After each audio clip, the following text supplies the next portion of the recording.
All right, so I am Gavin Huke. This is my 1992 Dodge W250 regular cab long bed truck.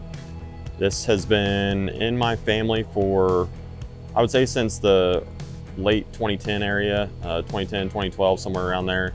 It was one of our family farm trucks. It just had a bale bed on it, and kind of got to see this truck growing up and kind of really got me into first gens, and that's where it all started, I would say. And I got the opportunity to buy the truck whenever my uncle decided he was going to buy a 5th gen farm truck, and I told him I'd be right over, and I had to have it. So that's whenever I picked the truck up, and it started its life just as your normal intercooled 12 valve, and I had a set of 5x12s and an HX35 on it. Came here and we 47 swapped it, and it made 347 horsepower, and I had a blast. Ended up giving it too much nitrous too early one day on the dyno, and we popped the head gasket, and that led to me pulling the engine out and putting my race truck engine in it. And that's pretty much where this all last season developed. I've got a decent setup on it. It is a just stock long block 12 valve truck with some ARP hardware in the bottom end, stock rods. It's got a Hamilton stage 1 head with the big valves in it, a 178 208 cam. As far as like engine wise, that's all. It's got one of our Comp 1 transmissions. For fuel, it's got an AirDog 225G pump, a set of 5x16s from Weston Infinite Performance, and a 12mm VE from Evan Ratcliffe at Ratman Performance, which is kind of where it all started.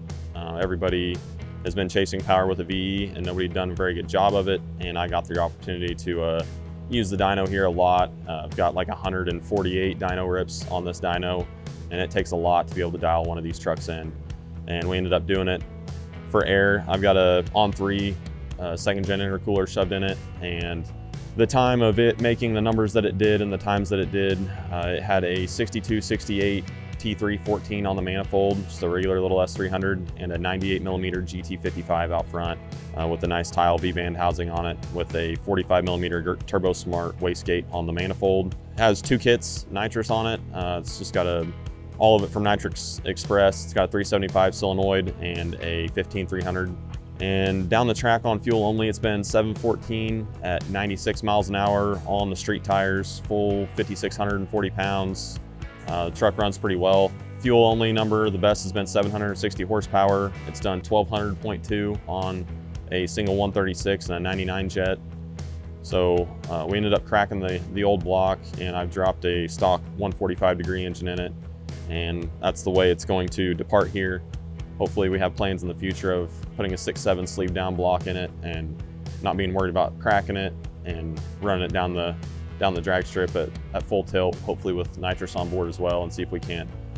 One day I'd love to run 670 index if I could ever get myself to put a cage in it. But those are the achievements of the truck. Currently has the highest horsepower VE on fuel and nitrous record. It's got the quarter mile at 11:54, and it's got the 8th mile at 7:14. So it's pretty much got all of it. 4-wheel drive truck, like I said. It's got a 47RE in it from us, Comp 1, and it's a MP241D transfer case out of a half-ton truck. So a bunch of stuff swapped around in this truck, but very cool.